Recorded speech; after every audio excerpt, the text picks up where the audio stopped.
Bismillahirrahmanirrahim. Assalamualaikum warahmatullahi wabarakatuh. Apa kabar anak-anak? Semoga sehat-sehat selalu ya, senantiasa dalam perlindungan Allah. Baiklah anak-anak, hari ini bertemu lagi dengan Miss Epi dalam pelajaran tematik. Bahasan kita kali ini adalah tema 3 atau 5C subtema 2 dengan muatan pelajaran IPA. Yuk anak-anak, sebelum kita memulai pelajaran, kita baca doa dulu ya. Berdoa dimulai. Selesai. Materi pembelajaran kita adalah 1. Fungsi makanan bagi tubuh manusia. 2. Makanan sehat. 3. Gizi seimbang pada makanan dan minuman yang dibutuhkan tubuh manusia. 4. Mengidentifikasikan berbagai penyakit yang disebabkan kekurangan vitamin atau zat gizi. Tuh, lihat gambar di samping. Ada seorang anak yang sedang menahan sakit. Ternyata dia sakit perut. Kenapa ya? Ya, sebelumnya kalian sudah belajar tentang gangguan yang menyerang organ pencernaan. Ada beberapa faktor yang menyebabkan organ pencernaan mengalami gangguan. Salah satu cara merawat organ pencernaan adalah makan yang mengandung gizi seimbang. Ya, dan juga harus higienis bersih. Baiklah, selanjutnya sebelum kita membahas tentang gizi seimbang, yuk kita bahas dulu apa sih fungsi makanan bagi tubuh manusia. Fungsi makanan bagi tubuh manusia antara lain 1. Untuk pertumbuhan dan perkembangan tubuh. 2. Memelihara dan memperbaiki sel-sel yang telah rusak atau tua. 3. Pengaturan metabolisme tubuh. 4. Menjaga keseimbangan cairan tubuh. 5. Pertahanan tubuh terhadap penyakit. Dan terakhir, penghasil energi. Makanan sehat. Apa sih makanan sehat? Makanan sehat adalah makanan yang mengandung zat-zat gizi yang dibutuhkan oleh tubuh dalam jumlah yang seimbang. Nah, konsep gizi seimbang. Makanan bergizi seimbang adalah makanan yang mengandung karbohidrat, protein, lemak, mineral, dan vitamin dalam jumlah tertentu. Menu makanan bergizi seimbang terdapat dalam 4 macam makanan, yaitu makanan pokok, lauk pauk, sayuran, dan buah-buahan. Yuk kita bahas satu-satu. 1. Karbohidrat.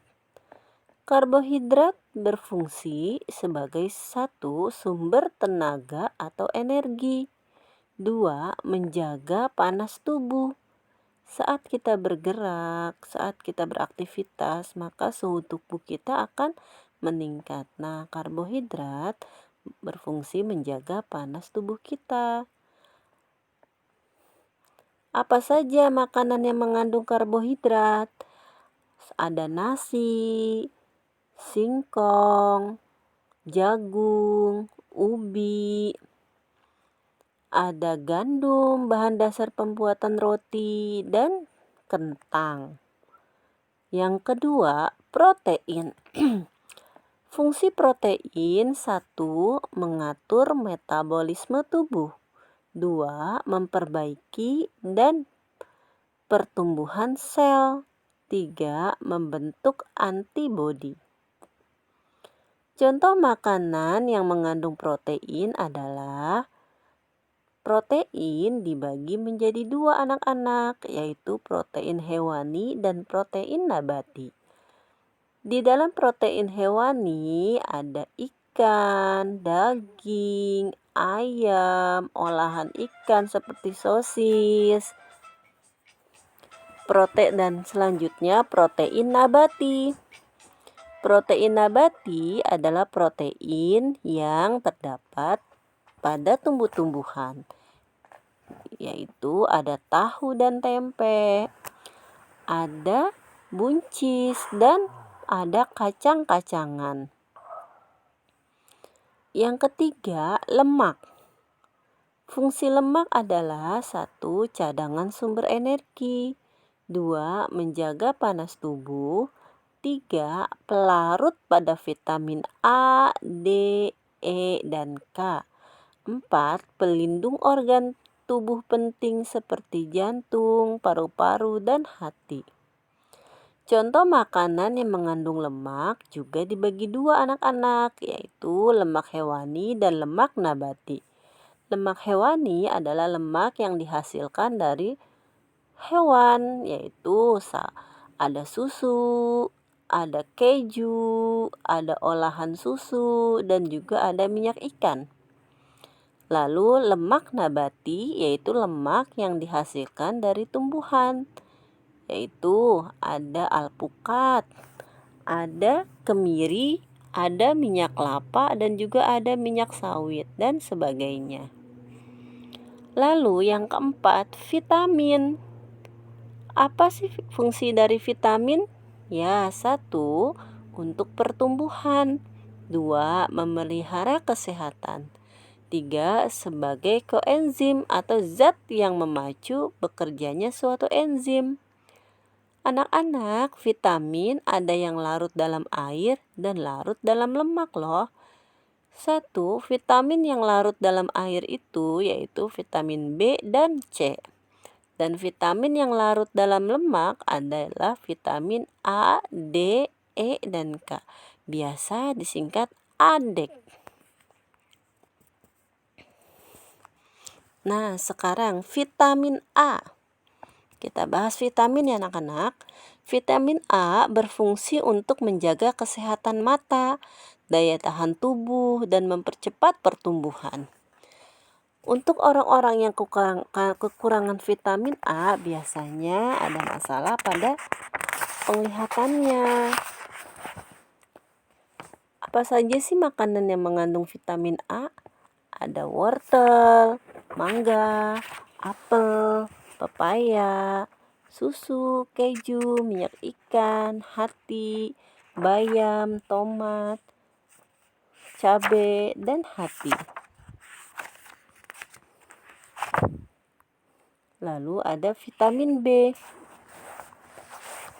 Vitamin B berfungsi untuk mencegah penyakit beri-beri dan untuk pertumbuhan tubuh. Vitamin B terdapat pada susu, daging, tomat, kacang tanah, ikan, dan susu. Lalu vitamin C. Vitamin C berfungsi untuk daya tahan tubuh dan pemulihan setelah sakit. Buah-buah yang banyak mengandung vitamin C adalah buah-buah yang biasanya berwarna orange anak-anak atau berwarna kuning. Ada jeruk, ada nanas, ada tomat. Lalu vitamin D. Vitamin D berfungsi sebagai pertumbuhan tulang dan gigi. Kekurangan vitamin D bisa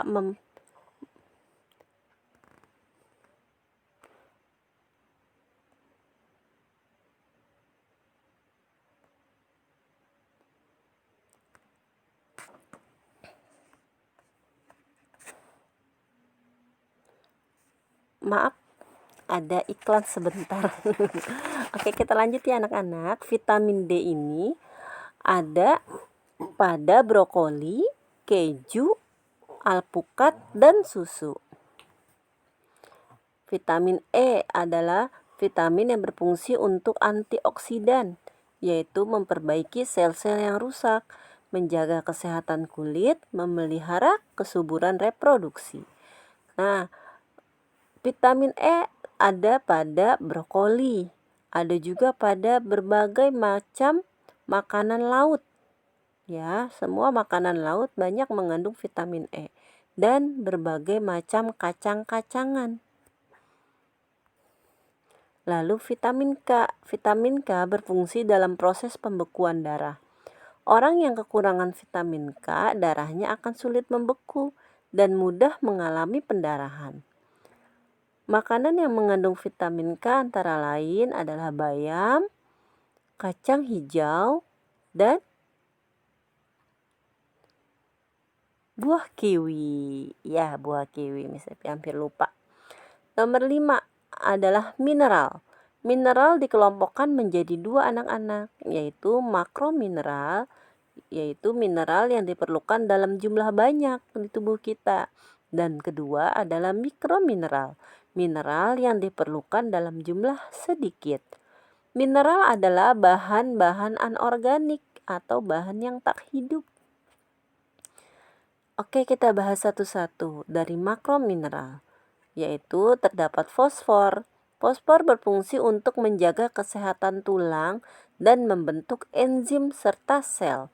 Terdapat pada kacang-kacangan, telur, dan berbagai olahan susu. Lalu ada kalsium. Kalsium, misalnya salah tulis ya, tulisannya kalsium. Kalsium berfungsi untuk menjaga kepadatan tulang, pembekuan darah, dan mengaktifkan enzim. Kalsium terdapat pada kacang almond dan berbagai olahan susu. Lanjut, yaitu makromineral. Lanjut dari makromineral tadi udah 2, kita tambah lagi yang ketiga yaitu atau C adalah magnesium. Magnesium berfungsi mengatur tekanan darah, gula darah, dan kontraksi otot. Terdapat pada kacang-kacangan, alpukat, dan buah pisang. Lalu yang D atau yang keempat adalah natrium. Natrium berfungsi menjaga keseimbangan air dalam tubuh. Terdapat pada udang dan keju. Nah, sekarang mikromineral. Mikromineral yang dibutuhkan oleh tubuh kita yang pertama adalah yodium. Yodium berfungsi mengatur semua metabolisme dalam tubuh dan mencegah gondok. Terdapat pada makanan-makanan laut atau seafood dan juga rumput laut. Yang B, mangan. Mangan berfungsi untuk regenerasi sel darah merah dan pembentukan tulang. Terdapat pada ikan, daging, dan telur. Lalu mikromineral selanjutnya adalah selenium. Selenium berfungsi untuk pembentukan DNA, mencegah kerusakan sel, dan metabolisme tiroid. Terdapat pada keju dan ayam kalkun. Dan yang terakhir adalah kromium. Kromium berfungsi untuk menjaga dan mengatur kadar glukosa dalam darah serta mengaktifkan insulin. Terdapat pada brokoli dan jagung. Nah, sudah selesai materi kita. Jika ada yang belum jelas, nanti kamu ulang kembali ya videonya. Bisa dibaca-baca kembali. Lalu bisa ditanyakan juga sama Miss Evi kalau kalian masih ada yang belum paham.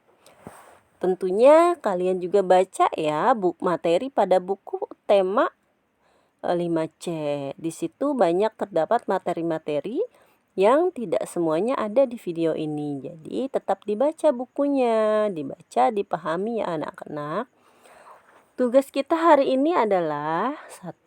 Siapkanlah menu makanan yang mengandung gizi seimbang untuk disantap pada saat makan siang atau makan sore kalian ya. Jadi setelah kalian belajar hari ini nih, kalian makan makanan yang mengandung gizi seimbang. Jangan lupa di saat kalian makan difoto ya, lalu kirim ke WA Miss Epi. Paling lambat fotonya Miss Epi terima nanti malam jam 9 ya.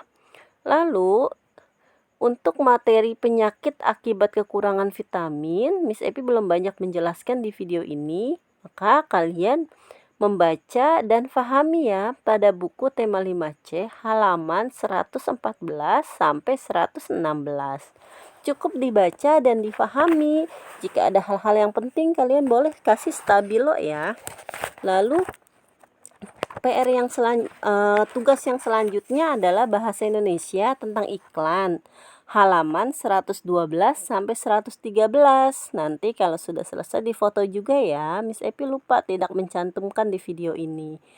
Ya, nanti selepas ini akan Miss Epi ingatkan lagi di WA grup untuk tugas-tugasnya. Selain yang di sini ada juga tadi halaman 112 dan 113. Oke, baiklah, sekian dari Miss Epi. Muslim yang kuat, syukuri setiap karunia Allah, termasuk menjaga badan kita agar tetap sehat dan kuat, karena Allah mencintai Muslim yang kuat. Jadi makan makanan yang sehat dan seimbang ya anak-anak, supaya kita menjadi Muslim yang kuat. Sekian dari Miss Epi, mohon maaf jika ada kata-kata yang salah. Wabillahi taufiq wal hidayah. Assalamualaikum warahmatullahi wabarakatuh.